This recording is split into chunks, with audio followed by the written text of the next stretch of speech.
ನನ್ನ ನೆಚ್ಚಿನ ಚಂದಾದಾರರೇ ನಮಸ್ಕಾರ. ಗಂಡು ಮೆಟ್ಟಿದ ನಾಡು ಹುಬ್ಬಳ್ಳಿ ನಿನ್ನೆ ಸಂಜೆವರೆಗೂ ಕಣ್ಣೀರ ಕಡಲಲ್ಲಿ ಮುಳುಗೋಗಿತ್ತು ಕಣ್ರಿ. ಆ 5 ವರ್ಷದ ಬಾಲಕಿ ಮೇಲೆ ಅತ್ಯಾಚಾರ ನಡೆಸಿ ಅಣುವು ನರಳಿಸಿ ಕೊಂದಿದ್ದಕ್ಕೆ ಇಡೀ ನಗರಿ ಕೆರಳಿ ಕೆಂಡವಾಗ್ಬಿಟ್ಟಿತ್ತು. ನರಳಿಸಿ ಕೊಂದು ಅತ್ಯಾಚಾರ ಮಾಡಿದ ಮೃಗಕ್ಕೆ ಖಾಕಿ ಮಸಣದ ಹಾದಿಯನ್ನ ತೋರಿಸಿದ್ದು ನಿಮಗೆಲ್ಲರಿಗೂ ಗೊತ್ತೇ ಇದೆ. 5 ವರ್ಷದ ಬಾಲಕಿಗೆ ಬುಲೆಟ್ನಿಂದ ಈಗ ನ್ಯಾಯ ಸಿಕ್ಕಿದೆ. ಬಾಲಕಿಯ ದುರಂತ ನಡೆದ ಕೆಲವೇ ಗಂಟೆಯಲ್ಲಿ ಹುಬ್ಬಳ್ಳಿ ಪೊಲೀಸರು ನೀಚ ಪರಮ ಪಾಪಿಯನ್ನ ಎನ್ಕೌಂಟರ್ ಮೂಲಕ ಬಲಿ ಪಡೆದಿದ್ದಾರೆ. ಲೇಡಿ ಸಿಂಗಂ ಅನ್ನಪೂರ್ಣ ಅವರ ಪಿಸ್ತೂಲಿನಿಂದ ಸಿಡಿದಿದ್ದು ಬರೀ ಮದ್ದಲ್ಲ, ಜನರ ಆಕ್ರೋಶ. PSI ಭದ್ರಕಾಳಿಯಾಗಿ ರಣರಕ್ಕಸ ರಿತೇಶ್ ಕುಮಾರ್ಗೆ ಸ್ಮಶಾನದ ಹಾದಿ ತೋರಿಸ್ಬಿಟ್ರು ಕಣ್ರಿ. ಹುಬ್ಬಳ್ಳಿ ಬಾಲಕಿ ಕೊಲೆ ಕೇಸ್ ಆರೋಪಿ ಎನ್ಕೌಂಟರ್ನಲ್ಲಿ PSI ಅನ್ನಪೂರ್ಣ ಪಾತ್ರ ಎಲ್ಲರ ಮೆಚ್ಚುಗೆಗೆ ಈಗ ಪಾತ್ರವಾಗಿದೆ. ರಾಜ್ಯದ ಮನೆಗಳಲ್ಲಿ ಭದ್ರಕಾಳಿ ಬಗ್ಗೆ ಚರ್ಚೆಯಾಗ್ತಾ ಇದೆ. ಈ ದಿಟ್ಟ ಅಧಿಕಾರಿಣಿಯನ್ನ ಜನರು ತಮ್ಮ ಮನೆ ಮಗಳಂತೆ ನೋಡ್ತಾ ಇದ್ದಾರೆ. ಜಿಲ್ಲಾ ಉಸ್ತುವಾರಿ ಸಚಿವ ಸಂತೋಷ್ ಲಾಡ್ ಕಿಮ್ಸ್ಗೆ ಭೇಟಿ ನೀಡಿ ಗಾಯಾಳು ಪೊಲೀಸ್ ಸಿಬ್ಬಂದಿ ಆರೋಗ್ಯವನ್ನು ಕೂಡ ವಿಚಾರಿಸಿದ್ದಾರೆ. ಯಾಕಂತಂದ್ರೆ ಅನ್ನಪೂರ್ಣಗೂ ಕೂಡ ಆತ ಅಟ್ಯಾಕ್ ಮಾಡಿದ್ದ, ಅವರಿಗೂ ಕೂಡ ಒಂದಷ್ಟು ಗಾಯಗಳಾಗಿತ್ತು.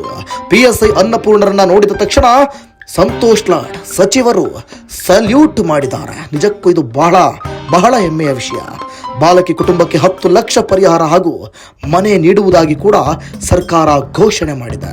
ನಿಜಕ್ಕೂ ಕೂಡ ಹ್ಯಾಟ್ಸ್ ಆಫ್ ಅಂತಿದ್ದಾರೆ ಇಡೀ ಕರುನಾಡು. ಹುಬ್ಬಳ್ಳಿಯಲ್ಲಿ ಕುರುಬ ಸಂಪ್ರದಾಯದಂತೆ ಕಂದನ ಅಂತ್ಯಕ್ರಿಯೆ ನಡೆದಿದೆ. ಪೋಷಕರು ಸಂಬಂಧಿಕರು ಬಾಲಕಿಯನ್ನು ನೆನೆದು ಕಣ್ಣೀರಿಟ್ಬಿಟ್ರು ಕಣ್ರಿ.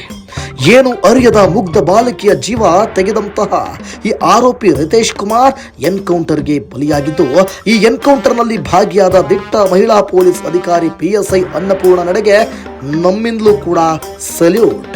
ನೋಡಿ, ಈ ರಾಕ್ಷಸನನ್ನ ಫಿನಿಶ್ ಮಾಡಿದ್ದಾರೆ. ಈ ರಾಕ್ಷಸ ಯಾರು?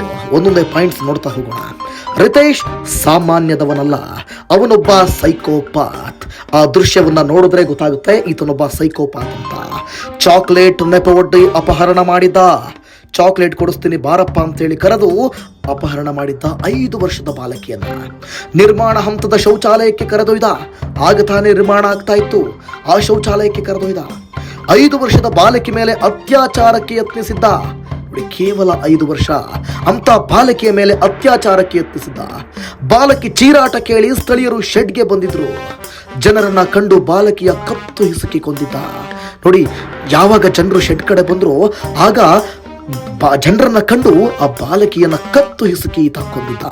ಬರ್ಬರವಾಗಿ ಕೊಲೆ ಮಾಡಿ ಎಸ್ಕೇಪ್ ಆಗಿದ್ದ ಈ ರಿತೇಶ್. ಪಾಳು ಬಿದ್ದ ಶೌಚಾಲಯದಲ್ಲಿ ಬಾಲಕಿ ಮೃತದೇಹ ಪತ್ತೆಯಾಗಿತ್ತು. ಅಬ್ಬಬ್ಬಾ, ನಿಜಕ್ಕೂ ಭೀಕರ, ರಣಭೀಕರ. ಬಾಲಕಿ ಲೆಗ್ಗಿನ್ಸ್ ಅನ್ನ ತನ್ನ ಒಳ ಉಡುಪಿನಲ್ಲಿ ಇಟ್ಟುಕೊಂಡಿದ್ದ ಈ ಪರಮ ನೀಚ. ಕೊನೆಗೂ ಕೂಡ ಈ ನೀಚನಿಗೆ ಸಾವಿನ ಮನೆಯ ಕದ ತಟ್ಟಿಸಿ ದೂಡಿದ್ದಾರೆ ಖಾಕಿ ಪಡೆ. ನಿಜಕ್ಕೂ ಹ್ಯಾಟ್ಸ್ ಆಫ್ ಕಣ್ರಿ. ನೀವೇನ್ ಹೇಳ್ತೀರಾ? ನಿಮ್ಮ ಅಭಿಪ್ರಾಯ ಏನು? ನಿಜಕ್ಕೂ ಕೂಡ ಎನ್ಕೌಂಟರ್ ಮಾಡಿದ್ದು ಸರಿನಾ ತಪ್ಪಾ? ನಿಮ್ಮ ಅಭಿಪ್ರಾಯವನ್ನ ಕೆಳಗಡೆ ಕಮೆಂಟ್ಸ್ ನಲ್ಲಿ ತಿಳಿಸಿ.